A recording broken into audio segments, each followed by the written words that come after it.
Welcome to Establish the Edge. Last week I had Ben Gretsch on to talk week one reactions kind of globally. Today I have ETR's Mark Dankenbring on to talk through some rest of season top 150 changes that were made each week. The staff at Establish the Run, me, Mark, Adam Levitan, Evan Silva, Andrew Wiggins, everyone kind of looks over these to make sure we're putting you in the best position possible. So we have our rest of season top 150 geared towards half PPR leagues. Again, that's updated every Wednesday. And it's been an interesting start to this season. It's always difficult to kind of, I guess, Mark, to balance our priors, but also wanting to react when we do think there's something that's more than just noise and has a little bit of signal.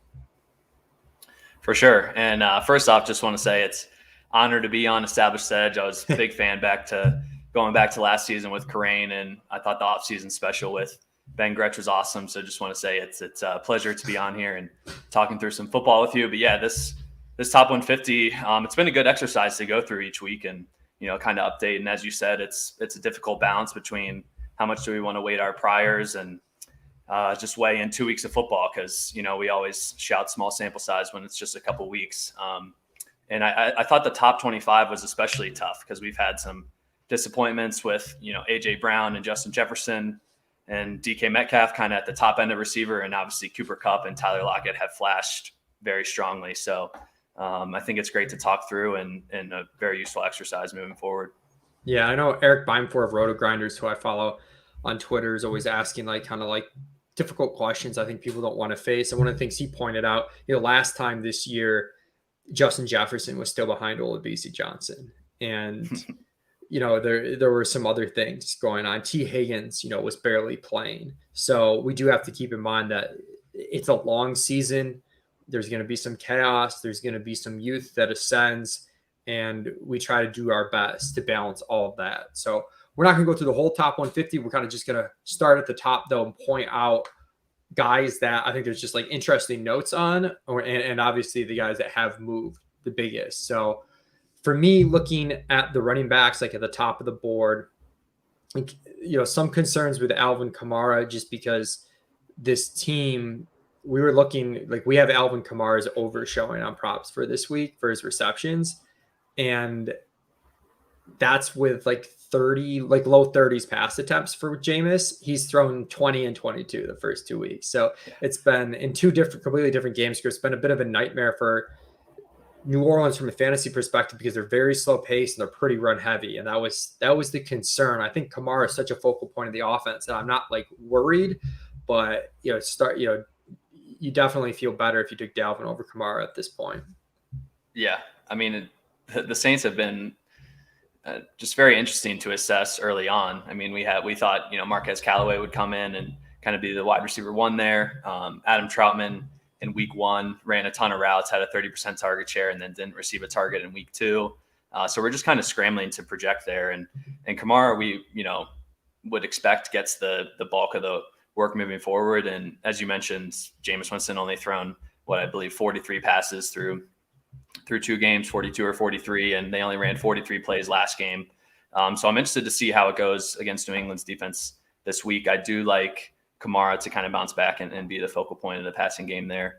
I think as well in the top, one of our biggest downgrades this week was Ezekiel Elliott dropping probably 4 or 5 spots. And there was that battle, at the 4th or 5th pick this year. Okay, do we go more towards Zeke or do we make the jump with someone like Tyreek Hill or Travis Kelce? And I think Ezekiel Elliott owners are panicking a little bit. How are you feeling there moving forward with Zeke, and what do you think, would be his value moving forward? I think he's going to be really solid over the course of the season, but the ceiling definitely takes a hit where we've seen 2 games already where he's been kind of, I don't want to say scripted out, but he clearly hasn't been the focal point. Week 1 against Tampa Bay, they knew the path to success against Tampa Bay was a really high pass rate over expectation. They threw the ball a ton. Zeke's going to struggle, and you're going to struggle against a tough run defense. And then week 2, they did go to a run heavier approach, but they really mixed in a lot of Tony Pollard. And I think we'll see more kind of regular games from Dallas, so to speak, where they're running a lot of plays and Zeke does get towards 20 carries and is pretty successful by the goal line. But the fact that they're 2 for 2 and not making Zeke the focal point it hurts the ceiling case. So I'm not panicking on him, but he's also not someone I'm going out of my way to buy, just because I don't like to buy running backs that I don't think have this huge ceiling. Another running back in the top 10, we have Derrick Henry 9th overall, but I could see him as high as 3rd where Kamara is. We're going to continue to watch this, but he's catching a lot of passes early on, and it's only 2 weeks, but he's already caught. He's on pace to just smash his career targets already. I mean, he's a third of the way there to what he had last season, right? He's got 10 already, and he had 31 last year. So it's just a pretty remarkable pace at this point. And the thing with Henry, he doesn't have the pass catching that we like out of other top backs with big ceiling. But to your point, it was so low previously that he also doesn't have to do a whole lot to have that kind of be like a meaningful impact. Like if Derrick Henry catches 40 passes, like it's awesome. You're absolutely stoked. He doesn't have to catch, like there's some other guys to hit their upside. We want them catching 60, maybe even 80 balls. So the threshold on his pass catching is a little bit lower, and it had really nowhere to go but up. So he was a tough one. I was staying away from him in a lot of managed leagues, but buying him in best ball. So he's interesting. I think the other guy, I feel like the top 3 receivers, I mean, it's like nitpicking: Tyreek Hill, Diggs, and Adams. Diggs and Adams have gotten off to slow starts, with Josh Allen struggling, and then Adams just hasn't found the box really. We saw Aaron Jones score 4 touchdowns, but I do think I'd have Tyreek Hill first, not because I'm worried about Diggs or Adams, but just because Kansas City seems like they're concentrating on Hill and Kelsey a little bit more. And we had Tyreek Hill with Diggs and Adams with him having like a 5% less target share. If he's going to have a high 20s target share, like it's pretty scary what he can do. Yeah, things have been so concentrated in Kansas City thus far. It was, we saw the volatility in week 2 though, which is surprising to see Tyreek put up such a low score. And I'm interested to see how that goes moving forward. Obviously Baltimore has kind of the talent in the secondary to be able to take him away a little bit. But Tyreek Hill almost seems unstoppable, at certain times. So I think moving forward, you've probably watched a decent amount of Diggs and the Bills the first couple weeks. I haven't watched too much of their games, but how are you feeling about that connection with Josh Allen and Stephon Diggs? Because obviously last year was such a breakout season. It's kind of best case scenario other than the touchdowns for Diggs.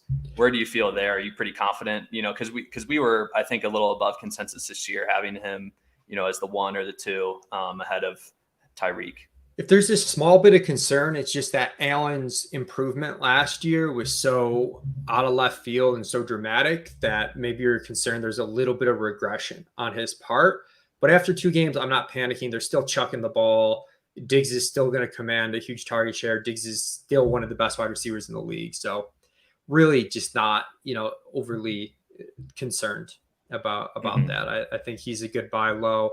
I also think Jonathan Taylor at the back end of like what would be our first round if we were redrafting is a really good buy low, where he's more involved in the passing game. Like there were concerns going from Rivers to Wentz that he wouldn't be as involved in the passing game.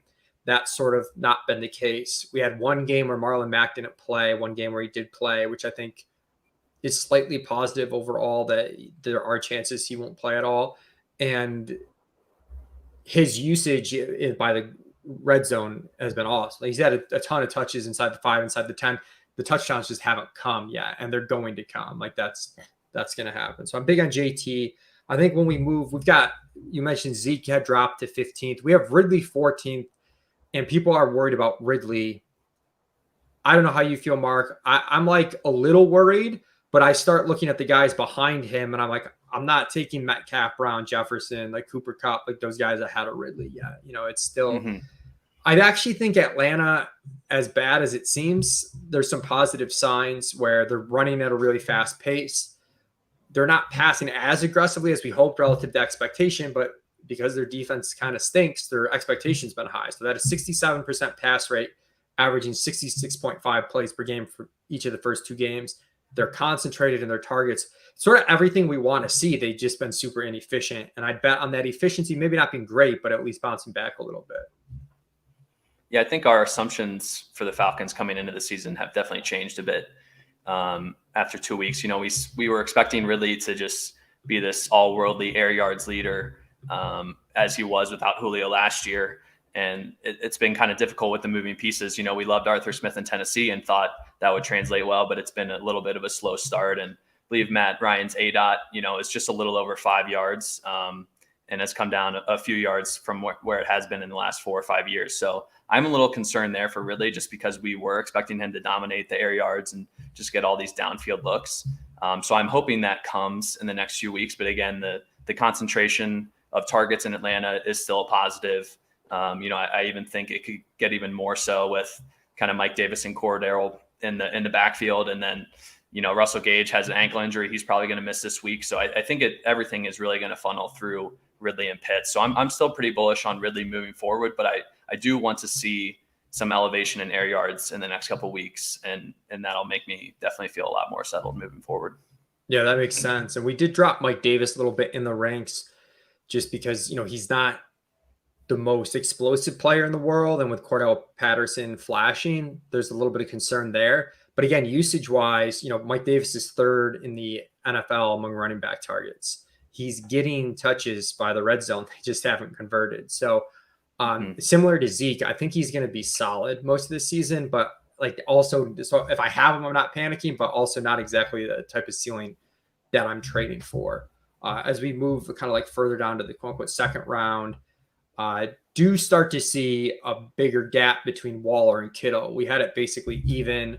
I was very bullish on Kittle, just thought this offense could go through the roof. Still think we're going to see some huge spike weeks from Kittle, but Mark, it's hard to, argue with the target. That was the big thing was the targets are going to be better for Waller than for Kittle. And what we've seen so far has gone that way. 26 targets for Waller, for Kittle. I think 19 of those came week 1 too. That was just absurd. But I mean, Kittle has 9 Waller, targets. Yeah, I mean that was wild.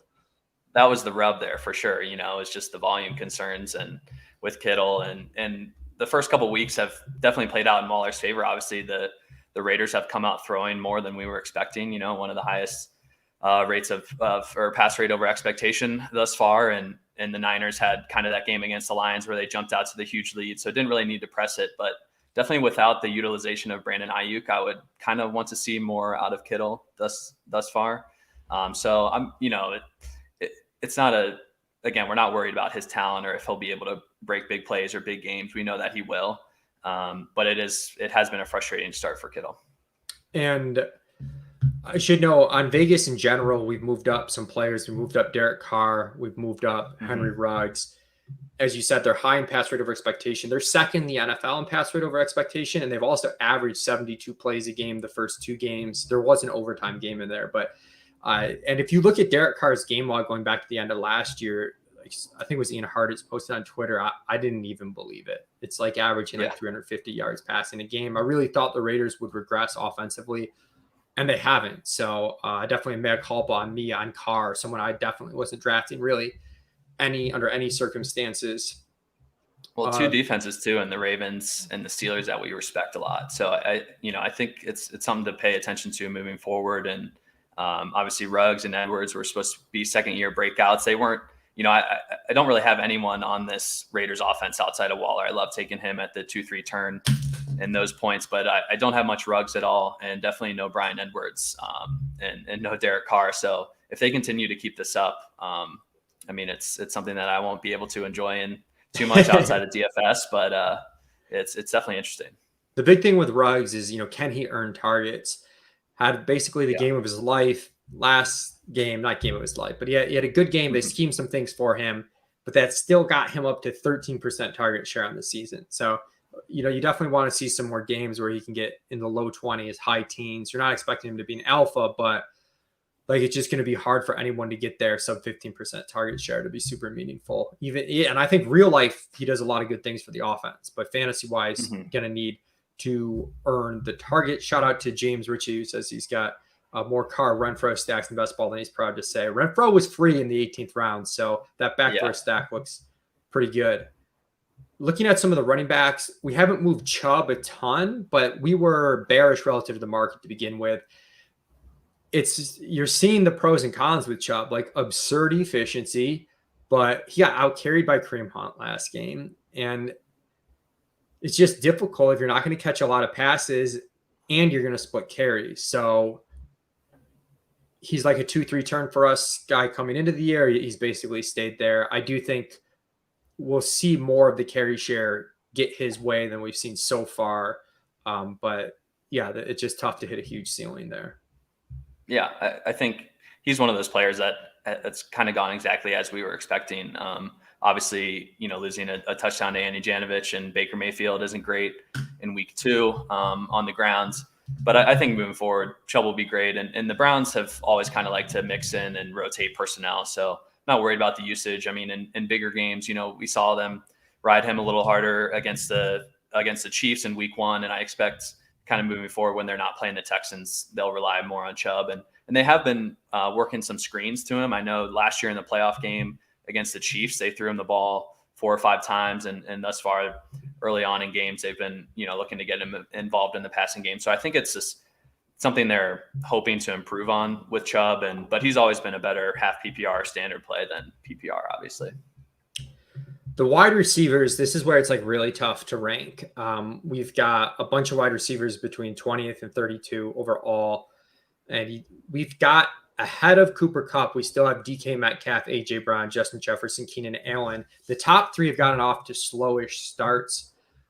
I think there's some randomness there. I do think what's tough with all 3 of these guys is you're really banking on efficiency. They're all going to be the ones in their offense, but you're talking like 25% target share, whereas like Keenan Allen, Cooper Kupp, we've seen like they could get maybe to 30.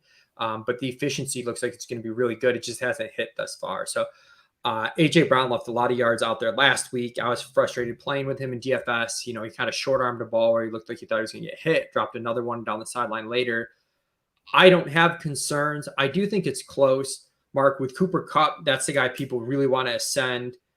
I'm glad I did the offseason podcast with Ben Gretsch, who really kind of helped get me on Kupp like over Woods, because we didn't think what is happening was going to happen, but we knew it was in Kupp's potential, and it probably wasn't in Woods' potential, because Kupp's targets per route run has always been higher than Woods. It's just like, is he going to run more routes or as many routes as Woods? So far, the answer is yes.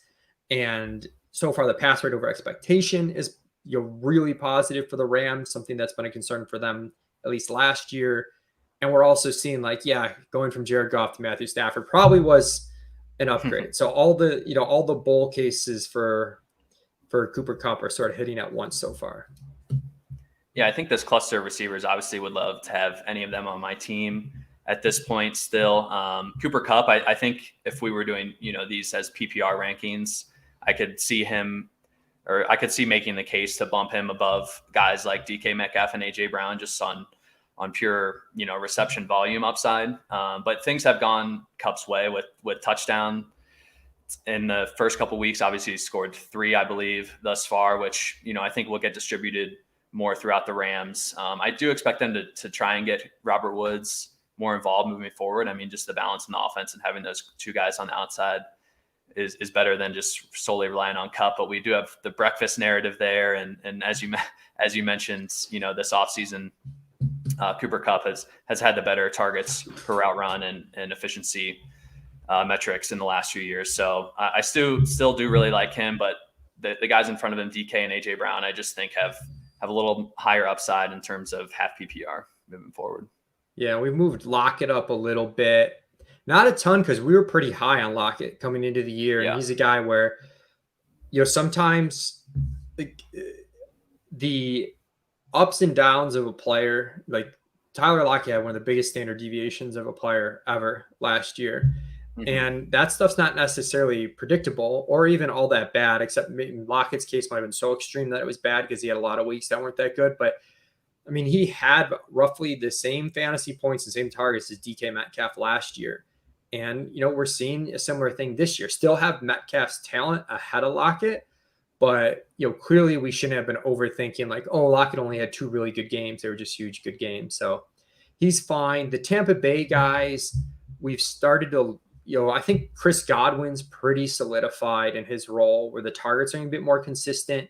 We've moved Mike Evans down a little bit just because I think there's just going to be a lot of, week to week volatility and like who gets it between him, Antonio Brown and whatnot. We moved Antonio Brown up a little bit. So those are some other guys in that mix. And then DJ Moore versus Robbie Anderson. We liked both of them. We had the gap that the market did between DJ Moore and Robbie, but Moore is working a lot more shorter ADOT stuff than he did last year, which is he's good at everything, but probably a little better with that. And we're just seeing the targets start to funnel his way a little bit more than we have in the past. Yeah, the DJ Moore metrics the last few years, in his first 2 seasons are just unbelievable. And I'm glad we are way above market on him because it's come out and gone great with Darnold the first few weeks. They have a consistently soft pass schedule moving forward. So really love where we have DJ Moore. Revisiting the Tampa Bay guys a little bit, Godwin is my clear favorite there. We've loved him and his yard after the catch ability. I think that gets slept on, just his athleticism as a whole, streaking down the middle of the field for Tom Brady and the Bucs. And we've seen with Mike Evans, the bull case on Mike Evans is he could just have an outlier, ridiculous touchdown season for the Bucs. And we saw that in week 2, but if Gronk continues to take touchdowns, obviously Godwin will be in there. I don't think the Bucs have had a single rushing touchdown yet. So when you look at Mike Evans, I think it really has to come through the touchdowns, the upside. So I think that's why we're dropping him behind the likes of DJ Moore and guys where the volume is just so much more solidified. And hopefully, you can kind of guess right on those Mike Evans weeks and he can offer more of a floor, but ultimately the upside is going to come strictly through touchdowns, in my opinion.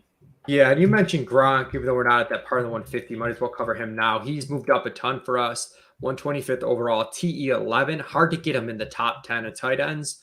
You could maybe have him over Tunyon, like similar type reasons. But once you start getting into Fant, Logan Thomas, I don't think you can move him up that high. But clearly an L for us on Gronk. We really thought they'd mix in Brait, mix in OJ Howard. Gronk's played 84% of snaps. Brait's played 30%. OJ Howard's played 13%. Gronk has 13 targets, a 15% share, 4 touchdowns. He's had 2 touchdowns in each of his last 3 games now going back to the Super Bowl. So, clearly we were wrong about Gronk. He's staving off the age model a little bit more, not so he's moved up quite a bit. Yeah, one guy I do want to bring up too that's right in this range as well is Terry McLaurin. Obviously the changeover to Heineke at quarterback, and this is a prop bet we were looking at taking yesterday is Heineke's under on pass yards, and we ended up taking the under on pass attempts just because we think the Thursday night game kind of shootout, honestly, with the Giants' unexpected shootouts led to an increased pass attempts look for Heineke, and McLaurin had an awesome game, 30% target share, saw 14 targets in that game. Now they have Buffalo this week, right? So interested to see how McLaurin fares against Buffalo. Do you have any hesitations with Heineke? Do you think it's a downgrade at all from Fitzpatrick, or are you still just kind of all systems go with McLaurin? I definitely think he's the back end of this tier. I think I might even take DJ Moore ahead of him. We have them flip-flop, really closely, and then Allen Robinson in that mix. I'm a little concerned with Heineke. He's not as good as a quarterback as Ryan Fitzpatrick, who's really, low-key played lights out the last couple of years. So I have some concerns, and, they threw a lot last game the way it happened, but I don't expect that to continue. So, but he's also really good. He's going to be targeted heavily, so he seems just fine in this tier. I don't have a lot of strong feelings. And then we've also got like Mike Evans, Adam Thielen, Robert Woods in this tier. I think Mike Williams, though, we have at the back end of this tier now, wide receiver 21, and really good signs for him, Mark, where he was a guy kind of like Ruggs, where I just was worried if he'd ever be a target earner. Could he ever do that? And there's always jokes when there's a new offensive coordinator, a new coach in town, like they make these terrible comps. It's like Mike Williams is going to be the Michael Thomas in this offense, but we're kind of seeing it a little bit. And Mike Williams has out targeted Keenan Allen through 2 games, 22-21. And what's crazy is the catch rate super high on Mike Williams, 15 out of 22 he's caught. So it's a different role, shorter 8-out role, more consistent targets. And he still has big playability. It's not like that's gone away. So really all systems go for Big Mike. And should also mention in general on the Chargers, pace is great. 4th in pass rate over expectation. A lot of good signs. for the Chargers. I was worried about Herbert. I talked about it a lot. I was concerned Herbert was an overpay, but he seems completely fine if you paid that QB7 price tag on him. Yeah, I just think this Chargers offense is built to throw. That they've got Eckler in the backfield, obviously Keenan and Mike Williams outside. Brought in Jared Cook, have Parham there as a tight end too. So I'm buying this Chargers offense, and I don't necessarily know if I could buy high on Mike Williams right now because I think people would just be asking a pretty absurd price. But if you could flip, maybe someone with a third or fourth round value kind of towards the end of the season, like a James Robinson, or because there's a lot of running back needy teams and people stacked up at wide receiver. So if you could maybe toss, a fourth round running back like that, maybe like a David Montgomery, and get a Mike Williams back in return, I think that's something interesting if you'd like to buy high there, because I am buying it and just love this Chargers offense moving forward. CEH is someone people want to talk about. It's a lot of upside at the 2-3 turn where he went. We're not seeing it. It's very similar to last year. The major concerns for CEH, one, I saw a stat like he was facing a lot of light boxes and still wasn't efficient in the ground game. Obviously, he had the fumble to lose the game for them. Yeah. I personally don't think that's going to be a huge deal long term, but it's something that maybe if they punish him, give someone else some opportunity, the dominoes start to fall against him. And they're just not throwing to the running back a ton. Like I said, they're more focused on Kelsey, more focused on Hill. So some concerns, but ultimately, I think this is about right. RB 16, 40th overall. We don't know. Maybe they start throwing to the back and he gets back to a low digit % target share, which is great in this offense. And, he starts to churn out a little bit more efficient weeks. Efficiency can be very volatile. So definitely concerned on CEH. We've dropped him accordingly, but I'm sure there's other people that are panicking to an even larger degree. I mean, it's been pretty brutal. The rushing share has been great for him. He's gotten 66% of the carries. It's not like we have to worry about Darrell Williams. Jerick McKinnon hasn't really been used. So it's not kind of like those guys are, coming up from behind and outplaying him at this point. It's not like a Pollard Zeke scenario by any means, but you mentioned it, just no involvement in the passing game, only has 3 targets through 2 games, been pretty brutal. McKinnon has, one in his rough time out on the field, and then Darrell Williams has 0. So it's just been, they just haven't been looking to the running backs at all. I would expect that to obviously increase a little moving forward. And if, as you mentioned, if we can get him up to about a 10% target share, I think that's passable. But at this point, I'm not expecting much goal line work to come back CH's way. I mean, they just have so many better options, I think, around the goal line with Kelsey and, Tyreek on some, and McColl on kind of those jet sweeps and touch passes and things along those lines. I just expect them to continue to be creative around the goal line. So I've definitely soured on CEH. I don't really know if I want to buy him. I'm starting to question the talent, and maybe that's not a good thing on my part. Maybe I should believe in it more with the first round grade. But you mentioned the inefficiency. He ran a 4.6 40. It's like, is he good enough to be an NFL productive running back with his size and kind of lack of speed at this point? It's just still wait and see. We're still pretty bullish on the Cincy receivers. Have Chase and Higgins back-to-back wide receiver 23, 24. The good sign for them, for Chase, it's just he looks the part right out of the gate. All those concerns about drops and whatnot and taking the year off completely alleviated. 2 long touchdowns first 2 weeks. First week, led the team in snaps and targets. And in general, they've been really concentrated. 68.4% of the team's targets through 2 weeks have gone to Boyd, Chase, and Higgins. That's good. That's up from last year. And, that's like in line with what Carolina did last year when they supported 3 top 24 wide receivers. Concern mark is Burrow fully healthy? Because the play calling's been a disaster from what we've wanted to see early on. They're slow paced. They've been negative pass rate over expectation each of the first 2 weeks. They're actually right down, basically tied with Baltimore with the lowest pass rate over expectation through 2 weeks, which is crazy. We expected not only not that, but the exact opposite.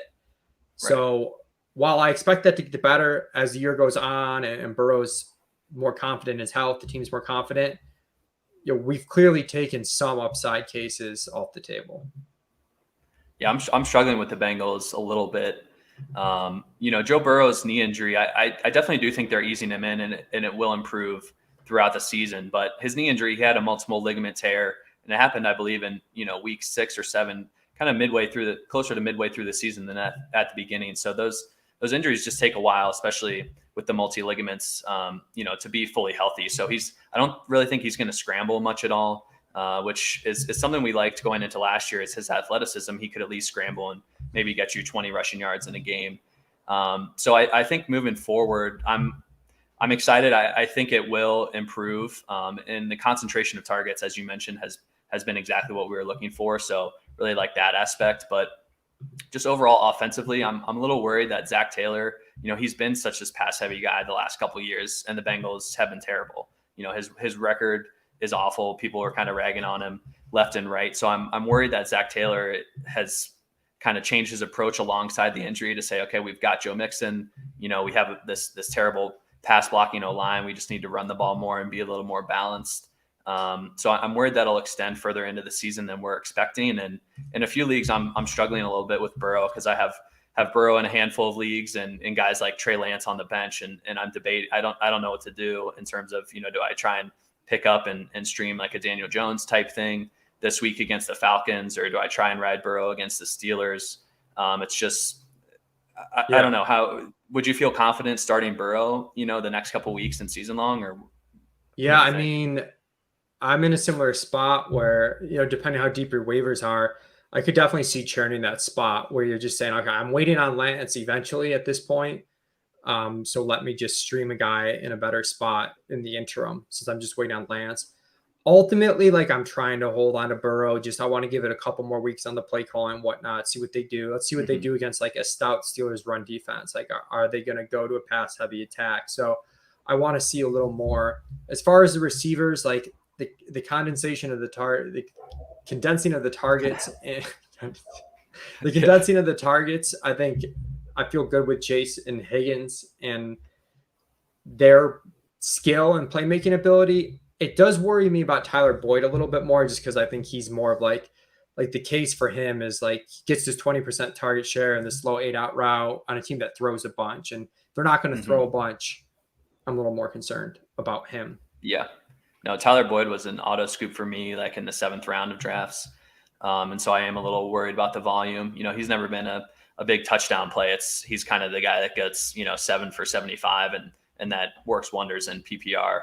I think in half, kind of where we have him is solid, but he's certainly someone that, I think would definitely be 3rd in the pecking order for me. And it was kind of a debate of where the volume would go with T. Higgins in his 2nd year or Boyd. And at this point, I would kind of lean T. Higgins' way. Then, we've moved Hawkinson ahead of Andrews. Just the targets for Hawkinson have been really good. Detroit's been playing a little differently than we thought too, which, they've been a little more up-tempo than we thought. They've been a little bit less run heavy than we thought. We already knew Hawkinson was going to have a huge target share, but we didn't know if the team volume was going to be there. And they've put up some points, so that's good. I still think Mark Andrews is a really good buy low. That's going to be there. An interesting guy, Mark, I wonder your take on Darrell Henderson, where he's a little bit banged up. We're not totally sure if he's going to play this week. The role has been fantastic through the first 2 weeks, like really showing really high-end upside. So it's kind of like, do you buy low now because that high-end upside? But he's also banged up, and, it does seem like Sony Michel working a little bit more as the season goes on.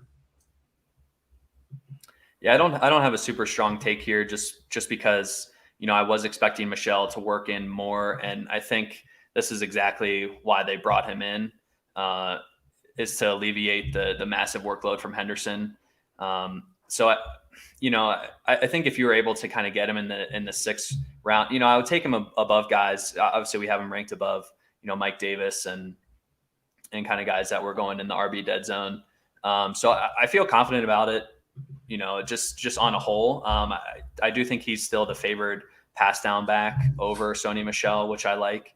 The Rams haven't been the heaviest running back targeting team in the last few years, but could move forward a little bit with Henderson. So I don't know. I don't feel super strongly. I think he's a hold for sure. And you're feeling great about starting him as your RB2, but kind of a tough evaluation in terms of trades right now. If he doesn't play this week, I would almost feel more inclined to trade for him because that will, lessen his value. But otherwise, it's just a strict hold for me. I'm not aggressively targeting him in trades.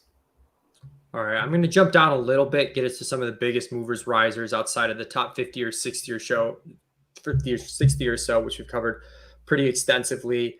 Two young receivers that have gone in opposite directions, Rondale Moore and Brandon Ayuk. We have them both ranked right around wide receiver 45, 42, just inside our top 90 overall. Rondale Moore, we thought he was a great fit for Arizona. We're sort of seeing that targets per route run is great.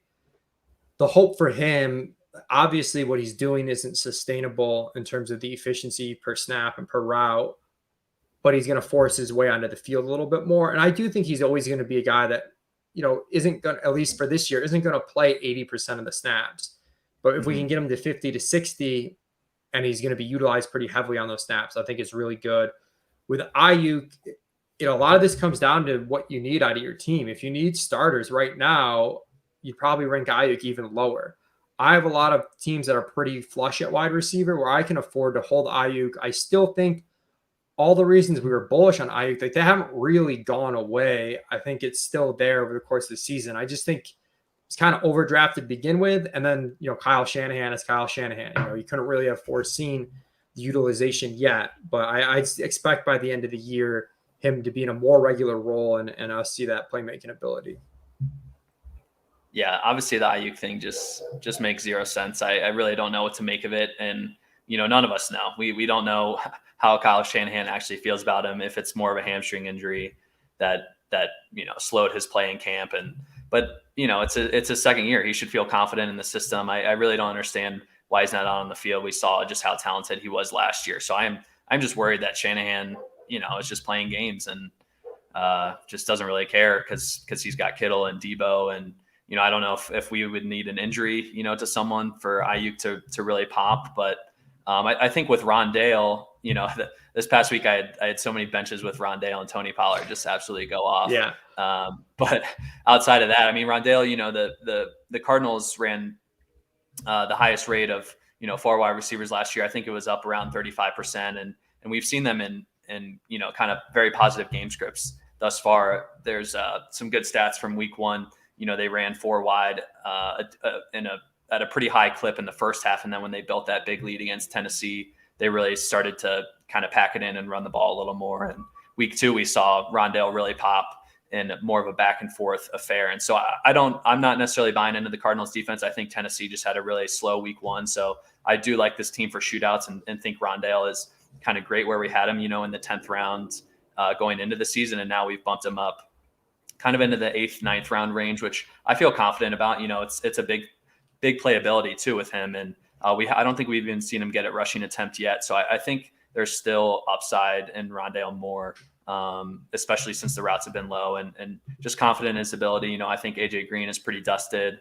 I'm not necessarily as confident that Cliff Kingsbury and the Cardinals will see it that way and start to, lessen his route percentage. But is Rondale Moore kind of like, what would you give up for a Rondale Moore at this point?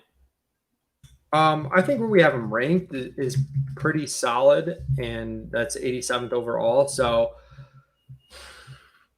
man, if you could get someone to bite on like I think I'd trade like a Ruggs for Rondale Moore for sure.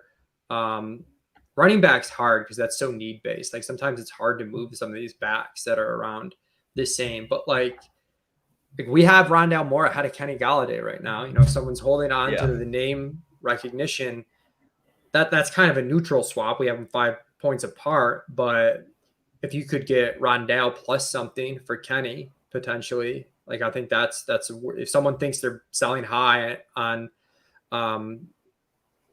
Rondale and buying low on Kenny, like that's worth approaching. Yeah, and a name we have right above him is Laviska Shenault. I almost think I would take Rondale at this point. I'm worried about Chenault's ADOT and just the Jaguars offense in general, kind of, Marvin Jones being the number 1 there and DJ Chark more of the deep threat. Where would you lean for Rondale and Viska moving forward? I think I'd still take Viska.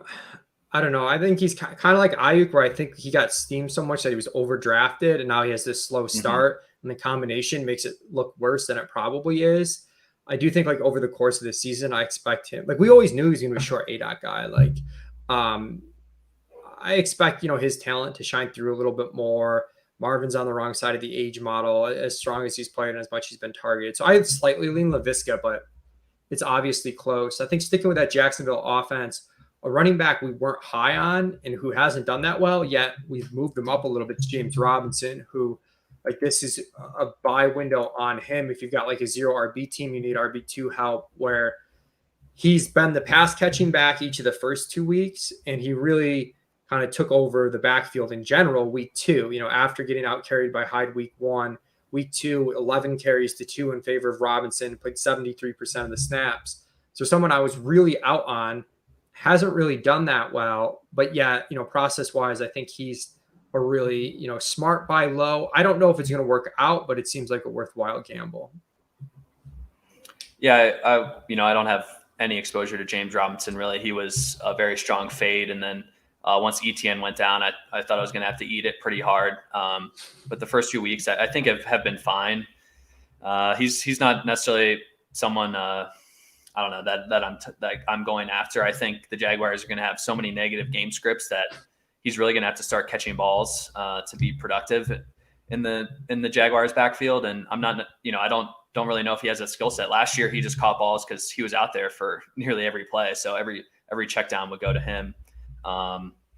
So I don't know. I think I agree. Kind of, we have him in a decent range and don't really have too much else to add, honestly, on James Robinson. Yeah. And then one more guy I want to talk about before we get out here, but AJ Dillon's someone we dropped in our rankings a little bit. And just in general, players that a lot of their value is contingent value will drop each week as the season goes on, because part of the bet and the gamble on them is like, oh, Aaron Jones might get hurt. And each week Aaron Jones doesn't get hurt, that contingent bet is worse. With AJ Dillon, it's amplified by the fact that we thought he'd have some standalone value, and it hasn't seemed that way so far. Like, I thought I'd be able to start him somewhat confidently. Like, I knew it'd be really volatile, but I thought I'd be able to start him and have it be a reasonable decision. And, it doesn't really look like that's the case. He's got 3 targets through 2 games. He's got 9 carries. That's just, it's not going to get it done. Yeah, I think obviously week 1 was such an outlier game for the Packers. And I think week 2 was a little bit in terms of they were just really trying to get, their main guys going. Really, we're looking to feed Aaron Jones clearly with his 4 touchdowns and just right around the goal line to get him going. So I think, I don't want to overreact. I think it will be better moving forward. But I kind of agree with you that I don't know if I don't really feel confident starting him in the flex moving forward, just with what we've seen. So, buddy, on my teams, this is an RB2 decision. Flex is RB2, fine. yeah. We got wide receivers in the flex. It's RB2. True. Yeah, you're definitely right there. Anybody else you want to mention in the top 150 that you thought moved a lot, or just have an interesting take on? I think the quarterbacks are interesting, especially with Justin Fields taking over now.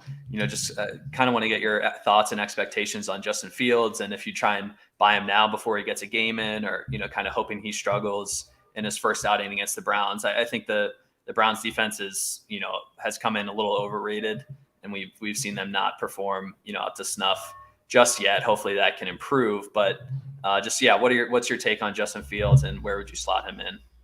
Yeah, we have him QB 11, 91st overall. I think that's maybe a little optimistic looking at it. Like, we probably should have a bigger gap between him and Hurts, because Hurts is like what we hope Fields will be, kind of, from a fantasy perspective. And we also have no guarantees Fields is going to hold on to this starting job. But if he performs how we think he is, it's kind of correlated bet there. I probably slide him down more towards like where Matthew Stafford is, where I think he has more upside than Stafford. Just outside our top 100 overall. I'm playing him in most leagues I have him, because most leagues I have him were leagues where I didn't draft a really high end quarterback early. I have one league where I took Dak early and Fields just fell so far that I took him, that I'm not starting him. But pretty much everywhere else, I've taken like a Burrow is the guy we've talked about. Like, I have some Fields Burrow or some Fields Matt Ryan ones. And I'm probably starting Fields with that rushing upside in all those spots. Yeah, I love the rushing upside. Obviously, we saw him come in for those goal line packages, so that's obviously in play for Justin Fields, to get a 2 or 3 yard rushing touchdown, which would be massive. And I'm very bullish on him just because I do love the Allen Robinson as his wide receiver one. Darnell Mooney, I think, is ascending. They've clearly been looking to get him involved in the first couple weeks. And, the tight end there, Cole Kmet, is someone I ended up taking a lot towards the end of draft season. Just thought this could be a year that he would pop. And week one looked really promising. And then in week two, he only had one target and really put up a dud.